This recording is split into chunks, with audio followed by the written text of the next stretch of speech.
কেমন আছেন? আশা করি সবাই ভালো আছেন। আমি আল্লাহর অশেষ রহমতে আপনাকে দোয়া এবং ভালোবাসায় ভালো আছি। আজকে কিন্তু আমি খিচুড়ি খাবো।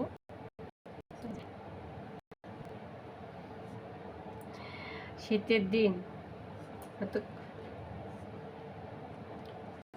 একা একা খাইতে ভালো লাগে না, কিন্তু তার তো কেউ খাবে না, তাই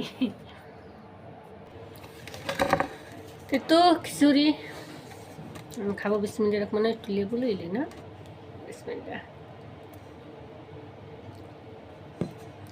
আমি আবার হাত দিয়ে খাইতে পছন্দ করি, কারণ চামচ চুমচ ভালো লাগে না।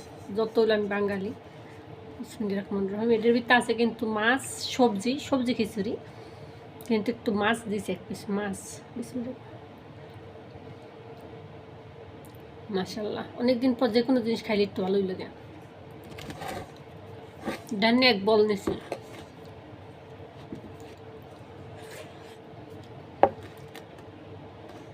আমি কিন্তু পাতলা খিচুড়িটা পছন্দ করি, আমি আমার মেয়ে এই পাতলা খিচুড়িটা পছন্দ করি। আর আমার মেয়ে তো বেশি, আমার মেজো মেয়ে তো বেশি খাইবে সাদা নাস্তা বলো দেশে। ওই সাদা চাল দিয়ে শুধু আর কিছু দেবে না, চালটা সিদ্ধ করবে, সাদা নাস্তাটা খাইবে আমার মেয়ে সারাদিন। যতরে সারাদিন ওইটা খাইতে চায় সারাদিনই খাইতে দেবো, ভাত খাইবে না।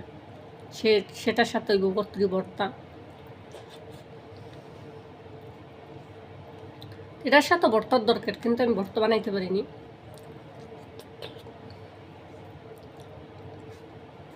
এক পিস মাছ ফ্রাই করছি যে ভর্তা বানাই, কিন্তু সেটা হয়ে ওঠে নাই, তার জন্য এই খিচুড়ি এর ভিতরেই দিয়ে দিছি। আমি এইমাত্র কাজ করে নিচে নামলাম খাওয়ার জন্য।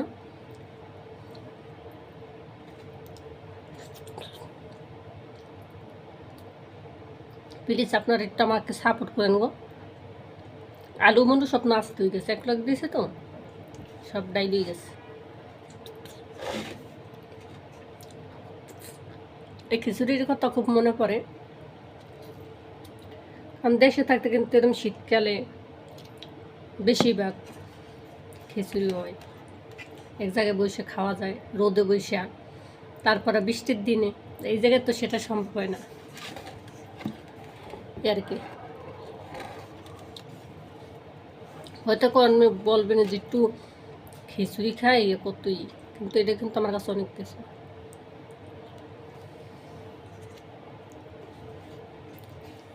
কারণ আমি যে রান্না করে খাইতে পারি না, এই জন্য। সবাই ভালো থাকবেন, আমাকে একটু দোয়া করবেন, সবাই একটু সাপোর্ট করবেন।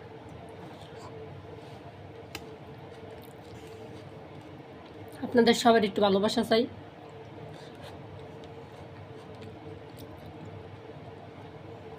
এর কিন্তু সবাই ভালো থাকবেন। আল্লাহ হাফেজ, সবাইকে ধন্যবাদ। মাসসালামা।